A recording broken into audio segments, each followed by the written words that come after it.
The following is a set of brief instructions on how to play the Dead Poets game. Most of you have probably never heard of this ancient phenomenon that circled around England in the late 1800s during the Industrial Revolution. This practice can still be used by certain people, but I must warn you that what you will partake in is extremely dangerous. You must follow all instructions perfectly, or else your life will forever be endangered. Now you might be asking yourselves, what is the Dead Poets game? In the late 1800s, stories of ghosts and goblins were circling all throughout Northern Europe. Everybody only thought of these spirits as mere fairy tales. It was of course all too true when one night at the London Theatre, someone performed this exact game in front of a large audience. This man was a psychic who was mostly renowned for his unbelievable talent of precognition. Alexander Kingsley was his name. He mostly performed magic tricks and various other acts of illusion that even I can't figure out. One of which was when he seemingly cut off his own foot and then reattached it in only 60 seconds. Of course, I'm just getting sidetracked. With this craze of the ghosts and demons becoming famous throughout the world, Alex used it to his advantage. He was going to play a little game that he heard of and wanted to test out if it was real or not. The items needed are a candle, 2 glasses of wine, and a table with 2 chairs. You'll see why later. Alexander heard the tales of what would be happening if he played the game and thought it would be a good idea in order to bring in a profit. You see, at the time his tricks had, well, gotten a little stale, if you know what I mean. The idea of actually summoning a ghost on stage was the perfect idea to reel in a crowd.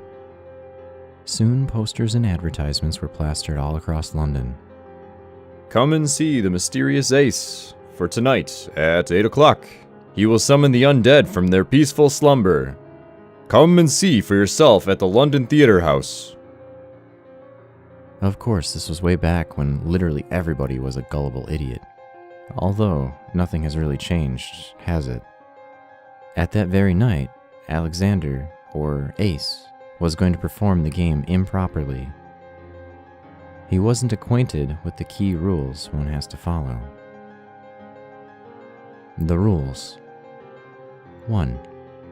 You have to be alone. 2.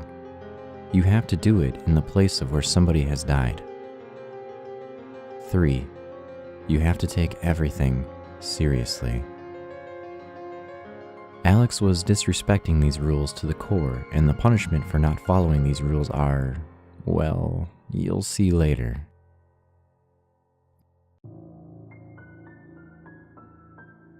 The setup you have to follow is that you have to be in the vicinity of where somebody has recently passed away.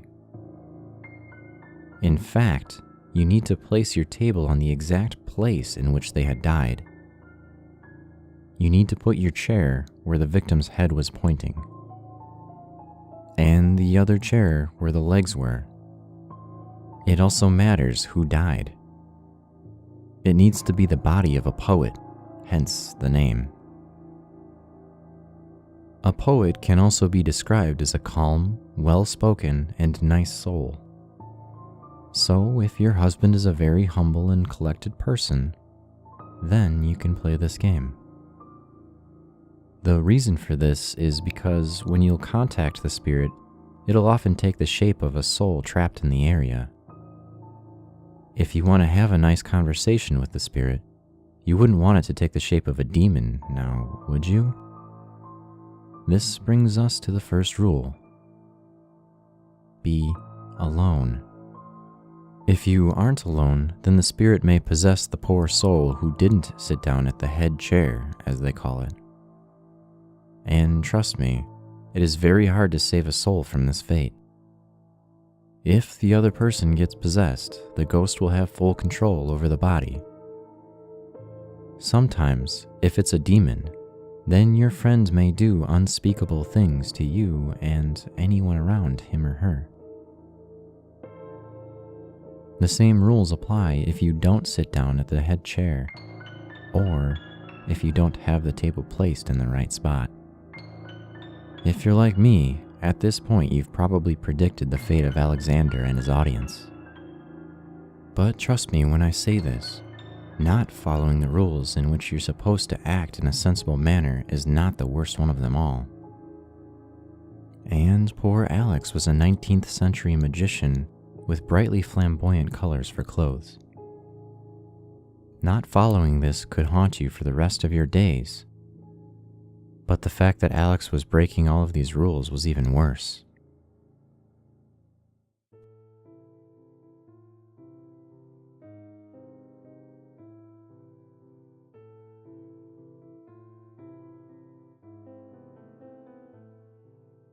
To properly play, you must lock yourself in the room, closing all the blinds, and be sure to do it at night.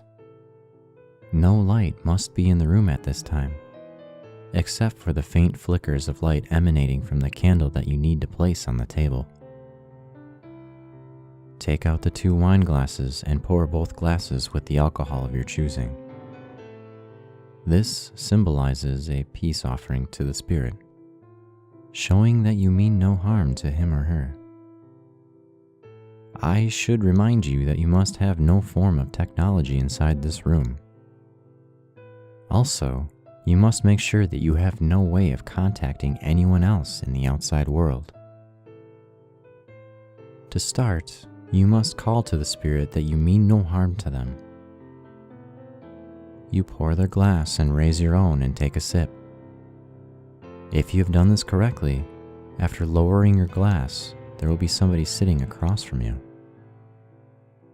At this point, you must not display any signs of fear in your voice or your facial expressions. You must not provoke the spirit in any way. You must act sensible. To start the game, you must say, "I wish to start a match." The ghost will usually nod and raise the glass. The spirit will be taking the appearance and personality of the deceased body of your choosing.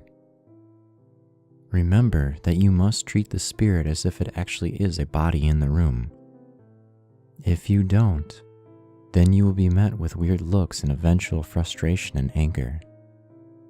Of course, nobody in their right mind would want to mess with a ghost. To play, you have to say what letter you want to be, either A or B. To say it, you must say, "I strip you of the letter," and then you say your letter. If done properly, the spirit will take another sip. I should remind you that every time the entity takes a drink, you must too, for this will be your timer.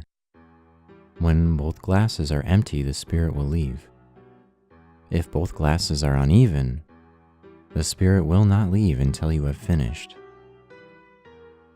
Now again, you might be thinking to yourself, "That isn't so hard.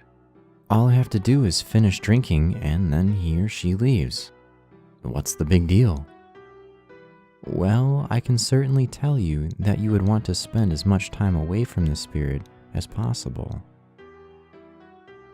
This creature is purposely trying to get you drunk so that you can reveal your deepest, darkest secrets. It can find out about your personal life, your job, your family, your relationships. This is just a way so that the spirit can enter your mind and slowly dissolve it. Just by choosing choice words, it can cause some people to commit suicide. Some entities have powers and abilities that we are yet to fully understand. Angering, pleasing, or agitating a spirit like this can have dire consequences. The game plays like this. Player A will ask a question, and Player B will have to answer it. After the spirit answers, it will take a sip. Then the letters will alternate.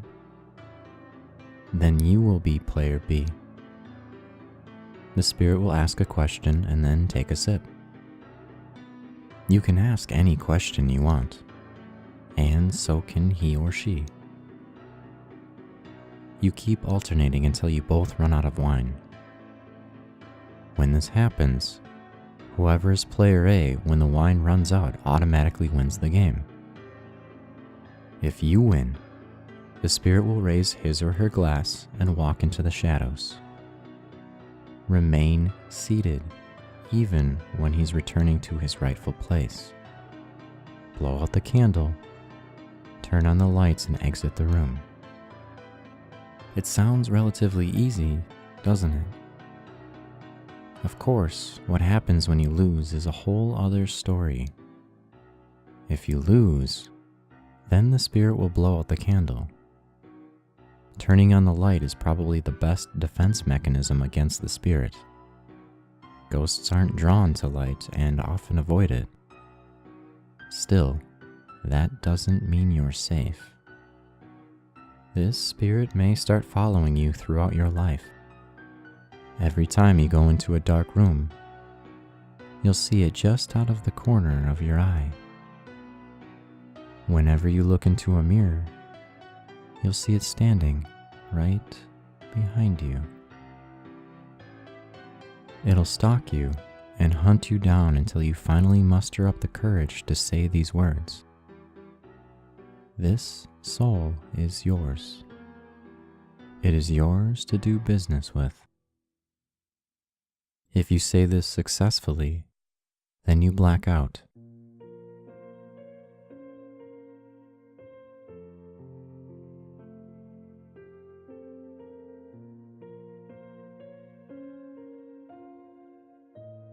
You will wake up in a room similar to your own, except darker and stranger. There's no doors or windows, just a bed. The spirit now has your soul, and it can choose to do whatever it wants with your body. Think of this strange realm as a sort of waiting room. As soon as somebody else wants to play, you will be summoned and forced to play. If you lose, then you will be forced back into that room, and you will have to wait again. Sounds pretty easy, doesn't it? Usually, you are the only person in this dimension, and until you are summoned, nobody else can enter. A year before the phenomenon had spread to England and made popularized by Alex, a violent prisoner named Paris played the game. Using the dead body area of his unlucky cellmate, he had heard of this game and had heard of the effects. He thought that if he lost and was summoned in somewhere like England, he would be able to make his escape from life imprisonment. So, locked up in his French prison, he performed the game. He purposely lost, not knowing how horrible his fate actually was. He spent a whole year in his hellish prison, screaming in agony, banging on the concrete walls as he got no response from anyone or anything. He went insane.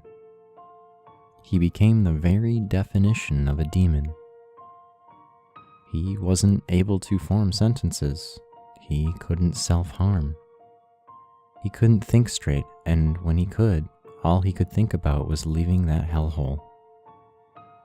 Then, one cold November night, Alexander released the demon from his cell. With no real way of a human form, and with an overwhelming audience of bodies to possess, Paris could not control himself. He was transformed into his natural body, except he had aged exponentially. He stank of feces and urine. His clothes were tattered and worn out, and he was screaming like a rabid dog. He was foaming from the mouth. He attacked Alex and took his body. Paris had become Alex. He ran out of the theater. Crowds were running after him. Some called him a genius, and others called him a monster. Alexander automatically lost the game. He didn't follow the rules, and thus his fate had befallen him. And so, if you've learnt anything from this, do not take the risk of playing this game. It will ruin you. It will destroy you. It will dismantle the very fabric of your world. If you do choose to play this game, I suggest you play alone.